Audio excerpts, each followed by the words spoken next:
Que signifie le fait que Dieu est lumière? 1 Jean 1.5 dit, Dieu est lumière. La lumière est une métaphore courante dans la Bible. Proverbe 4.18 Le sentier des justes est comme la lumière de l'aurore dont l'éclat ne cesse de croître jusqu'en plein jour.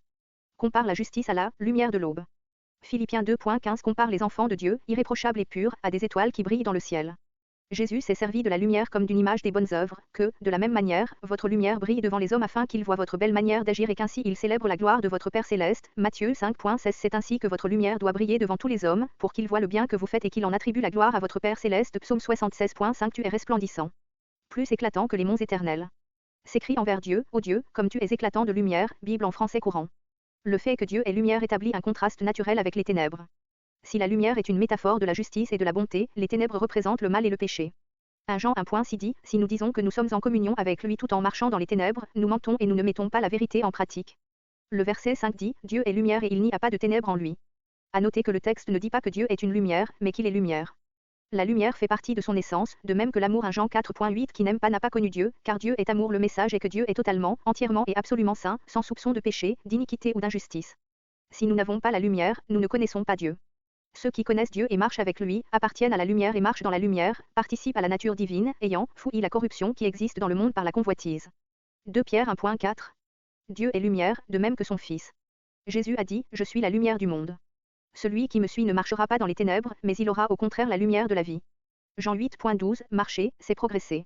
On peut donc déduire de ce verset que les chrétiens doivent grandir en sainteté et en maturité dans la foi en suivant Jésus. 2 Pierre 3.18 Au contraire, progresser sans cesse dans la grâce et dans la connaissance de notre Seigneur et Sauveur Jésus-Christ. À lui soit la gloire dès maintenant et pour l'éternité. Amen. Dieu est lumière et il veut que les croyants fassent briller sa lumière en devenant chaque jour plus semblables à Christ. Vous êtes tous des enfants de la lumière et des enfants du jour. Nous ne sommes pas de la nuit ni des ténèbres. 1 Thessaloniciens 5.5 Car vous êtes tous enfants de la lumière, enfants du jour.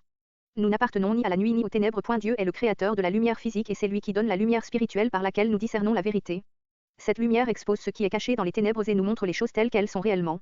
Marcher dans la lumière signifie connaître Dieu, comprendre la vérité et vivre une vie juste.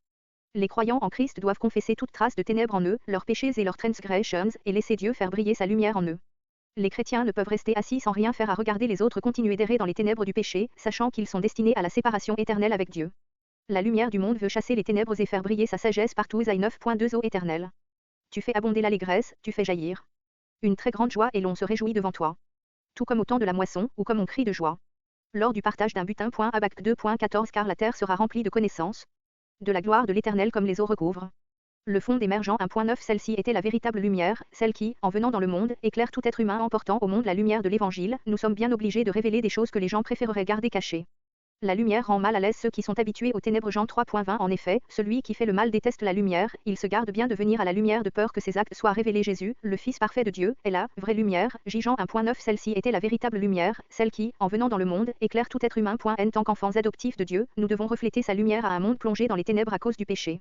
Notre objectif est d'être des témoins pour les perdus, leur ouvrir les yeux pour qu'ils passent des ténèbres à la lumière et de la puissance de Satan à Dieu, pour qu'ils reçoivent, par la foi en Jésus, le pardon des péchés et une part d'héritage avec les saints. Actes 26.18 Tu devras leur ouvrir les yeux pour qu'ils passent des ténèbres à la lumière et de la puissance de Satan à Dieu, pour qu'ils reçoivent, par la foi en Jésus, le pardon des péchés et une part d'héritage avec les saints. Acte 26.18 Tu devras leur ouvrir les yeux et les faire passer des ténèbres à la lumière et du pouvoir de Satan à Dieu pour qu'en croyant en moi, ils reçoivent le pardon de leurs péchés et une part d'héritage avec les membres du peuple saint.